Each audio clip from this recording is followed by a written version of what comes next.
pagi pemirsa, selama 10 menit ke depan Anda akan bersama saya Ahmad Wafazizi dalam membahas berita aktual dan terpercaya tentang kapal kargo terbesar di dunia melintasi Atlantik. Baik, kita akan menganalisis permasalahannya. Kapal kargo berlayar terbesar di dunia telah melakukan pelayaran perdananya melintasi Samudra Atlantik. Kapal tersebut meninggalkan Prancis pada awal Agustus dan sedang dalam perjalanan untuk mengirimkan 1000 ton dan kampanyenya di New York City. Pengirimannya memiliki jejak karbon 1/10 dari kapal kontainer standar.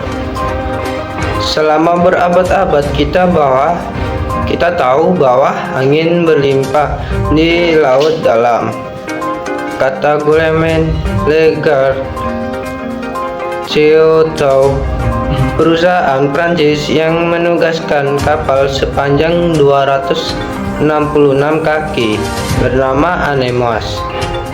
Namun sekarang, berkat komunikasi satelit dan teknologi perutian, angin juga dapat diprediksi, yang menjadikan sumber penggerak yang handal.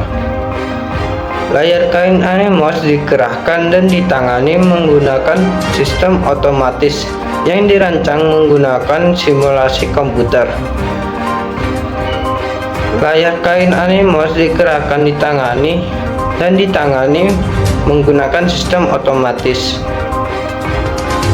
Hal ini menunjukkan Anemos mengangkut 1 ton kargo sepanjang 1 km dengan menghasilkan emisi karbon kurang dari 2 gram. Kapal kontainer besar yang menyangkut sebagian besar barang di dunia mengeluarkan sedikitnya 20 gram per ton sepanjang 1 km. Meskipun Anemos terutama mengandalkan tenaga angin, sebagian cadangan kapal ini memiliki 2 mesin diesel listrik. Kapal ini merupakan bagian dari armada yang direncanakan, terdiri dari 8 kapal. Dampak penuh dari kapal yang menggunakan propulsi berbantuan angin masih sulit diukur. Menurut laporan bulan lalu dari perusahaan jasa maritim yang berbasis di Inggris, ada ketidakpastian seputar penghematan bahan bakar yang sebenarnya, tanpa kriteria standar untuk memvalidasi klaim penghematan. Biaya tersembunyi yang mungkin timbul dari pekerjaan teknik dan operasi juga berkontribusi terhadap ketidakpastian, kata laporan tersebut. Pengembangan sektor kapal kargo layar dapat membantu industri pelayaran mencapai tujuan emisi nol bersih, dan Gavin Allred di International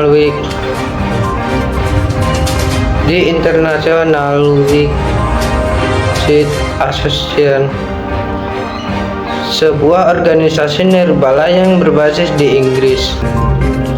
Faktor penyebab utamanya di efisien biaya, karena hal ini memungkinkan Anemos menyangkut 1 ton kargo sepanjang 1 km dengan menghasilkan emisi karbon kurang dari 2 gram. Ini mengurangi biaya transportasi per unit, sehingga perusahaan dapat menawarkan harga yang lebih kompetitif. Seperti perkembangan infrastruktur, perubahan begitu banyak pelabuhan di sepanjang rute Atlantik yang telah ditingkatkan untuk mampu menangani kapal kontainer besar yang menyangkut sebagian besar barang di dunia, yang mengeluarkan sedikitnya 20 gram per ton sepanjang 1 km. Ini termasuk pelabuhan dengan dermaga yang lebih dalam dan fasilitas pemungutan yang lebih efisien. Inovasi teknologi desain kapal modern dan teknologi navigasi yang begitu canggih dapat memungkinkan kapal berlayar lebih cepat dan lebih aman. Sistem manajemen lalu lintas dan pemantauan cuaca juga meningkatkan keselamatan pelayaran. Adapun dampak dari studi kasus di atas yaitu dampak positif dan dampak negatif.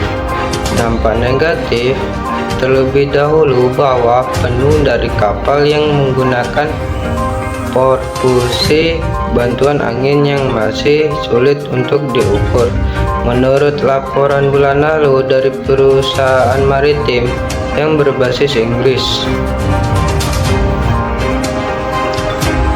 ia register ada ketidakpastian seputar penghematan bahan bakar yang sebenarnya terjadi tanpa kriteria standar yang memfasilitasi klaim penghematan. Ada biaya tersembunyi yang mungkin timbul dari pekerjaan teknik dan operasi juga berkontribusi terhadap ketidakpastian. Meskipun memiliki potensi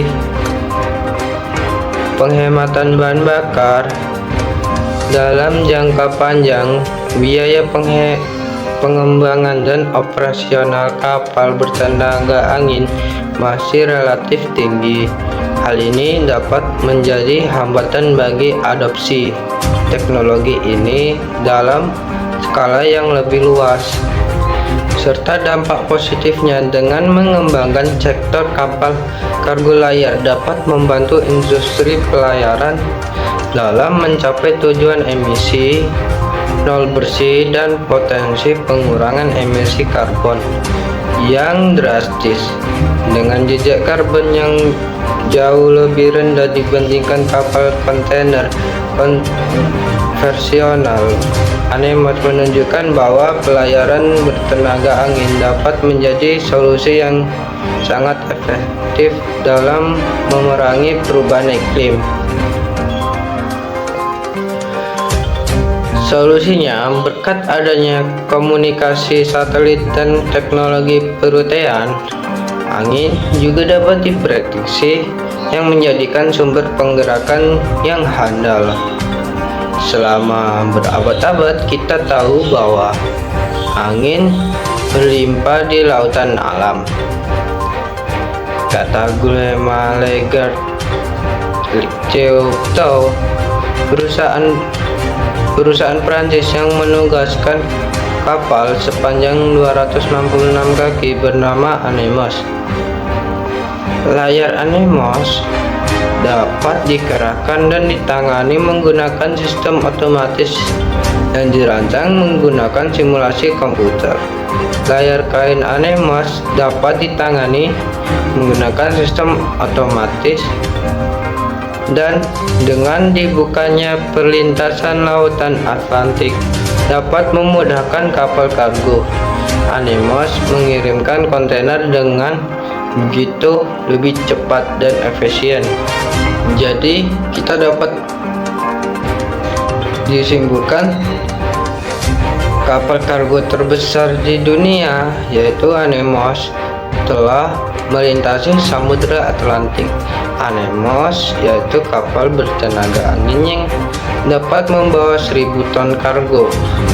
Penggunaan kapal bertenaga angin dapat membantu industri pelayaran mencapai tujuannya untuk emisi nol bersih. Namun, masih ada ketidakpastian tentang biaya efektif kapal bertenaga angin. Saran saya, industri pelayaran harus terus mengembangkan teknologi kapal bertenaga angin.